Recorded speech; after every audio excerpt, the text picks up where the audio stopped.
The story begins with Becky, a naive teenage girl just adopted by a lovely, pious couple named Ted and Alice. She is playing the role of an A-plus daughter. At the dinner table, she acts excited about church activities and community support, even offering to pray before the meal. She really has no room for criticism. However, the moment Alice makes Becky feel reassured and leaves the room, the girl immediately drops the act. Changing the name on the headboard to the word goodbye, she sneaks away with her small dog, Diego. It has been 4 years since a group of people broke into her home and murdered her father to hunt for a mysterious key. In a rage, the kids sent them all packing. Becky is now 16 years old and has escaped from 3 foster families. She has done everything to live a quiet life. Everything was fine until Elena accidentally met her when Becky was hitchhiking a year ago. Becky didn't know much about Elena because they rarely touched upon the past. However, they enjoyed each other's company and were kindred spirits. Ever since Becky's mother died of a serious illness and her father was murdered, she has tossed and turned every night. Becky works at a diner, and today a male customer called her sweetheart. Annoyed, she reminded him that she has a proper name. Worse, he grumbled about the toast lacking butter, making her want to go crazy and imagine cutting his throat. But she didn't actually do it, although deep down she really wanted to. Watching the time carefully, her shift finished exactly at 3 p.m., and she left immediately. Back home, Becky and Elena played Scrabble, and for the first time in a year, Becky wondered why Elena never asked about her background but just took her in. Elena opened up about her hardships, telling the story of becoming homeless at 15 and doing everything to survive. She felt a connection with Becky because of similar experiences. She also caught Becky trying to cheat in the game. At the same time, the radio reported that a group calling themselves the Noble Men would hold a rally at the town hall. This group is notorious for their aggressive violence. When Becky was working at the diner again, 3 men walked in and teased her, ending with a crude joke about mothers, but that didn't bother her at all. Becky's imagination had been very rich over the past few years, but this time, when she brought coffee out to the bastard customers, it wasn't just imagination anymore. बहरी हैं नहीं था I'm so sorry. Smiling smugly, she walked away after accidentally spilling hot coffee on one of them. It was exactly 3 p.m. again and her shift was over, but the Noble Men were not happy with her attitude and decided to follow her. Night fell. While guarding the secret key, Becky heard the sound of shattering glass. Quickly hiding the key, she went to check. As she walked around the empty house, everything seemed normal until Anthony ambushed her from behind. She tried to escape his grip and ordered Diego to protect her, but DJ subdued the dog and pointed a gun at Becky. Just then, the third guy, Sean, arrived, commenting on this unexpected situation. However, after Becky punched and broke Anthony's nose, he was determined to take her life. Suddenly, Elena intervened with a shotgun, but Anthony had no intention of reconciling. He coldly opened fire and killed her. Furious, Becky rushed at Anthony but was knocked unconscious. Becky woke up the next morning. Seeing Elena's motionless body on the floor reminded her of her father's death. Worse, the dog Diego was missing. Arriving at a lake house, Anthony ensured no one would speak a word about what happened. After the rally tomorrow, they would pack up and leave this town. Meanwhile, Becky found Elena's jewelry box with keepsakes stored in it. She never truly understood Elena, but she had grown fond of her. Everyone Becky ever loved has been taken from her. After burying Elena, she swore to take back the dog and wipe out the bastards who killed her. From the shed, she gathered all necessary tools, including bear spray and some animal traps. Becky's battle suit finally had an occasion to be used. When Becky eavesdropped on the Noble Men chatting in the diner, she remembered they mentioned a guy named Daryl. There were only 2 people named Daryl in town, and this was the first one. Clearly, this wasn't the man they spoke of. The second one lived on Colony Road. Intuition told her this was the one she was looking for. Inside, the leader Daryl was praying before the meal prepared by Twig. Notably, Twig was one of the biggest misogynists I have ever known. Yet the other 3 still laughed at his comments. Daryl realized Sean was acting strangely, not touching his food, and wondered why their dog was locked in a cage, but somehow Daryl still believed their cursory explanations. Becky almost couldn't hold back when seeing the mock Diego. She found an unlocked window and quietly climbed in, discovering a mannequin with Senator Hernandez's name taped on it. She found a round table full of plans to assassinate the senator and took photos as evidence. Meanwhile, Sean asked to go vomit. Yesterday's events really haunted his mind. Daryl stopped him when he walked out of the restroom and invited him to see something.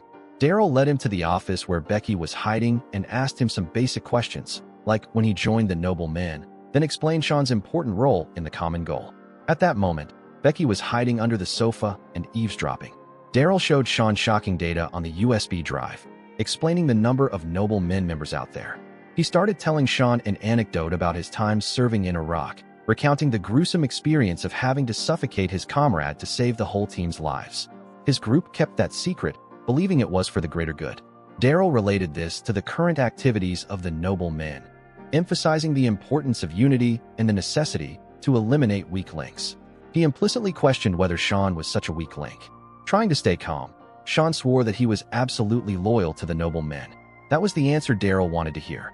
After Sean left, Daryl noticed the window was open. After closing it, he felt something was wrong. Anthony called him from the kitchen, making him leave. Becky seized the opportunity to investigate further. When reviewing the data on the USB, she discovered thousands of people were followers of the noble men. Immediately, she determined to act and wipe all those named in that list from this world. Grabbing the hard drive, she ran to the shed, equipping herself with a sickle. Forget the sickle. Upstairs she found a whole arsenal, full of every item she craved. As the men inside raised a toast to freedom, the doorbell drew their attention. Stepping outside, Daryl saw no one, but discovered a phone ringing right on the doorstep. Going back inside, he told the others that someone named Becky was calling him. Sean immediately sold out the group, but DJ and Anthony still tried to cover it up, explaining that they only stole the girl's dog, nothing more. Daryl picked up, hearing Becky tell a scary story about how she would become their worst nightmare. DJ found this ridiculous, but tension filled the room. An argument broke out about the authenticity of Becky's message, but Daryl quickly ordered everyone to settle down, demanding they return Diego to her. Although Anthony agreed, Daryl felt the situation was more complicated than it looked. Anthony stepped outside to call her, and Becky let him know where she was. He intended to go out to deal with her quietly without letting Daryl hear gunshots. However, he fell right into Becky's trap. The string connected to the grenade pin was pulled tight, and boom. Anthony's head exploded. The whole group suddenly realized the gravity of the problem. They rushed inside and weighed their options. Twig's suggestion to call the police was quickly dismissed. They stockpiled enough weapons in the warehouse to start a riot. Daryl grabbed a gun and demanded Sean and DJ start telling the truth. Sean explained that they killed Elena and stole the girl's dog, something Daryl found hard to believe that a little girl had the ability to cause what just happened. However, what drew Sean's attention was the use of the word riot. Sean believed this was just a rally, not a gunfight against the government. Sean had had enough of the lies and deception. He wanted to withdraw. Daryl lowered the gun and tried to persuade Sean to stay overnight. Perhaps he would rethink, but this only made Sean fly into a rage. And so Daryl decided to silence him forever with a bullet. Without hesitation, DJ swore he was completely loyal to the noble men and took the job of moving the body. Suddenly the phone rang. Becky was watching the house. Daryl still suggested they could settle everything peacefully, but they had crossed the line. When Becky pointed a crossbow at the house, she explained she held all evidence against Daryl and his little plot in the phone, reminding them gently to feed her dog properly. Twig couldn't take it anymore. He grabbed a shotgun and walked out. Daryl swore to take Becky's life, but she noted that he would never find the USB drive she swiped. Moreover, his friend lying on the porch also needed help. Inside, while Twig was groaning, DJ lay flat on the floor and Daryl pulled the arrow out. Twig furiously rushed out to hunt for Becky, but she intentionally revealed her location. She quickly ran towards the barn and Twig chased closely. Back at the house, Daryl's anger increased as he ordered DJ to capture Becky alive for him. She was holding the USB drive. DJ promised to do so, but as soon as he was released, he rushed to the car and sped away. Meanwhile, at the barn, Twig believed he had cornered Becky, but she surprised him by throwing a smoke grenade, causing him to panic. As Twig frantically fired wildly, he ran out of ammo. Twig crawled out of the barn, with Becky right behind, approaching threateningly. She appeared with a machete, preparing to cut him down. Twig begged for his life, revealing he had a wife and kids, and he didn't really hate women. Becky hesitated until knowing the child's name was Adolf. She coldly slashed him to death. Suddenly, Becky was shot with a tranquilizer and fainted. Becky woke up the next day and tried to escape the bindings, but it was hopeless. Daryl was indeed a professional scout. Daryl found her backpack, saying she had prepared very well. He also found Becky's key. In a brief moment, he solved the puzzle behind it, coordinates. That was when Daryl introduced the real mastermind behind the noble men, whom Becky had never met. His mother. She was the final boss. All Daryl wanted to know was where the USB was, but Becky understood well that this information was the only reason she was still alive. Daryl said Becky's chances of leaving here alive would be much higher if she revealed the drive's location. Otherwise, the mother would lose patience. This action made Becky spit in her face. Daryl also tried to recruit Becky into the organization, but she refused. Seeing that, the mother told her son to bring the dog out. Seeing Daryl squeezing Diego's head, Becky struggled more violently, but eventually, she agreed to tell them where the drive was, but with a condition. When Daryl put Diego back in the cage, she wanted them to promise to go straight to hell after she killed them. Becky had secretly untied herself.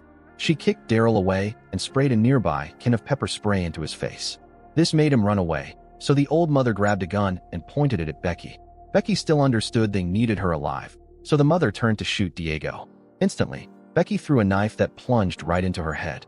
Becky ran outside just as Daryl returned. Seeing his mother dead, he no longer wanted to play cat and mouse. Becky ran across the field and into the forest. Daryl chased not far behind, firing at her, but missing all shots until he ran out of ammo. Seeing the X marks the spot on the tree sign, Becky jumped up and turned back to face Daryl, who had just stepped into a bear trap. Not just once. He stepped on traps consecutively many times, crushing his legs. Daryl's last words to Becky were, "Good job," before he collapsed from the wounds. Becky retrieved her father's key and hurriedly freed Diego from the cage, finally reunited with her boy. But Daryl's old mother still wouldn't give up, even though the knife was buried in her head. Becky signaled Diego to finish her off. 24 hours later, Becky is at a CIA office, where a woman explains that the drive she handed them contained the names of members of one of the most dangerous terrorist organizations in the US. She praises Becky for single-handedly dealing with the leader of this organization.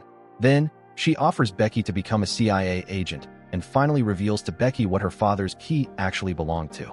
As for DJ, he stopped by the roadside because the car had technical trouble when a police car slowly approached. He grabbed the gun under a thick book, but when looking through the rearview mirror, he realized it was Becky, shouldering a bazooka. The girl blew up the car. A triumphant smile from the little girl. And the movie ends. Goodbye and see you again.